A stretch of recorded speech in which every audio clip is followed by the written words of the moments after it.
sindrom Edward. Sindrom Edward atau disebut juga trisomi 18 merupakan kelainan jumlah kromosom yang menyebabkan kelainan di banyak orang tubuh bayi. Pada sindrom Edward, terjadi kelebihan jumlah kromosom ke-18 yang seharusnya sepanjang 12 kromosom menjadi 3 kromosom pada janin yang berkembang dalam rahim. Kelainan ini dapat mengganggu pertumbuhan dan perkembangan organ janin dalam kandungan dan merupakan kelainan yang dapat mengancam nyawa. Bahkan sebelum dilahirkan, sindrom Edward terjadi pada 1 dari 6.000 sampai 8.000 bayi lahir hidup. Setiap manusia memiliki 46 kromosom, di mana 23 kromosom berasal dari sel telur dan 23 kromosom lain berasal dari sel sperma. Namun pada kasus sindrom Edward, kromosom 18 memiliki satu salinan ekstra sehingga berjumlah 3 buah. Kondisi ini menyebabkan perkembangan organ menjadi tidak normal. Sindrom Edward atau trisomi 18 terbagi ke dalam 3 jenis. Yang pertama itu ada trisomi 18 mosaik, yaitu di mana salinan kelebihan kromosom hanya terdapat dalam beberapa sel tubuh. Bentuk ini merupakan bentuk yang paling ringan dan bayi yang mengidap jenis ini dapat bertahan hidup hingga tahun pertama kehidupan. Yang kedua itu ada trisomi 18 spasial, yaitu di mana salinan kelebihan kromosom tidak lengkap pada sel-sel tubuh. Dan yang ketiga ada trisomi 18 total, di mana setiap sel memiliki kelebihan kromosom 18. Jenis ini paling sering terjadi dan biasanya janin meninggal dalam kandungan atau beberapa saat setelah dilahirkan.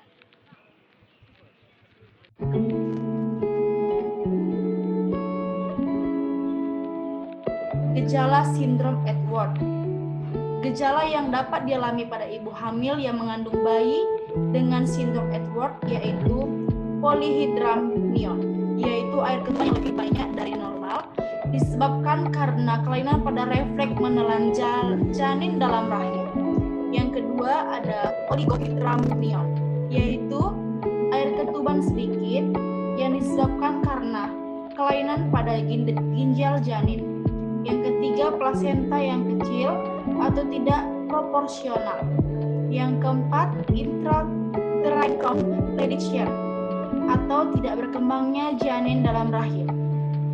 Ada aktivitas janin dalam kandungan lemah sehingga ibu jarang atau tidak merasakan gerak janin pada kehamilan yang sesuai. Sedangkan pada bayi atau janin, sindrom Edward dapat mempengaruhi semua organ tubuh bayi, yaitu yang pertama sistem saraf, perkembangan motorik terlambat, retardasi mental, dan kejang. Yang kedua tulang, perkembangan tulang tengkorak yang terganggu seperti mikrosefali atau kepala kecil. Yang ketiga pada wajah, tulang rahang bawah kecil, migrotrakia, bibir sumbing, jarak kedua mata lebih jauh, katarak kongentinal, letak telinga rendah, kulit berlebihan di belakang leher. Yang keempat, otot dan rangka tubuh, yaitu bentuk tangan yang khas, yaitu tangan mengepal dan jari tangan tumpang tindih. Kaki rocker bottom, yaitu kaki dengan tumit yang menonjol dan telapak bulat cembung. Pada jantung, kelainan jantung bawaan, dan pada paru-paru, hipoplasia pulmonal, yaitu jaringan paru-paru yang tidak terbentuk sempurna. Sistem pencernaan, kerongkongan menyempit atau buntu, usus berada pada selaput tipis di luar perut akibat dinding perut tidak terbentuk sempurna. Lubang anus tidak terbentuk. Pada ginjal, kelainan ginjal bawaan seperti ginjal tapal kuda. Dan terakhir, berat badan lebih rendah. Penanganan hanya berdasarkan gejala atau kelainan pada bayi baru lahir, seperti pasangan selang makan dengan selang nasogastrik atau gastrotomi untuk mengatasi masalah kesulitan atau tidak dapat menelan. Yang kedua itu mengatasi infeksi jika terdapat infeksi. Yang ketiga, penanganan terhadap gagal jantung atau kelainan jantung bawaan pada bayi.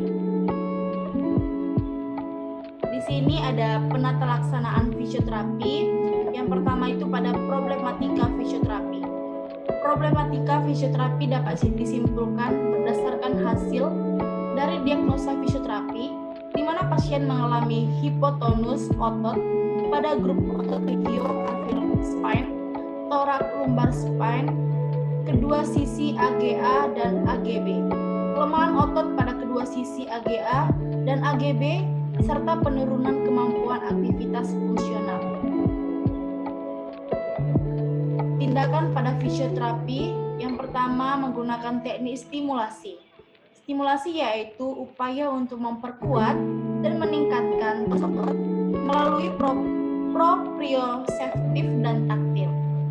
Berguna untuk meningkatkan reaksi pada anak, memelihara posisi dan pola gerak yang dipengaruhi oleh gaya gravitasi secara otomatis. Terdapat 3 jenis input stimulasi, yaitu input melalui taktil atau touch, proprioseptif, dan yang ketiga adalah vestibular. Dengan teknik fasilitasi. Teknik fasilitasi adalah upaya mempermudah reaksi-reaksi otomatik dan gerak motorik yang mendekati gerak normal dengan teknik key point of control yang bertujuan untuk memperbaiki, mengembangkan, dan memelihara tonus postural dan tonus pada ekstremitas untuk memudahkan gerakan-gerakan yang disengaja ketika diperlukan dalam aktivitas sehari-hari. Sekian materi saya mengenai Sindorf Edward. Sampai jumpa kembali.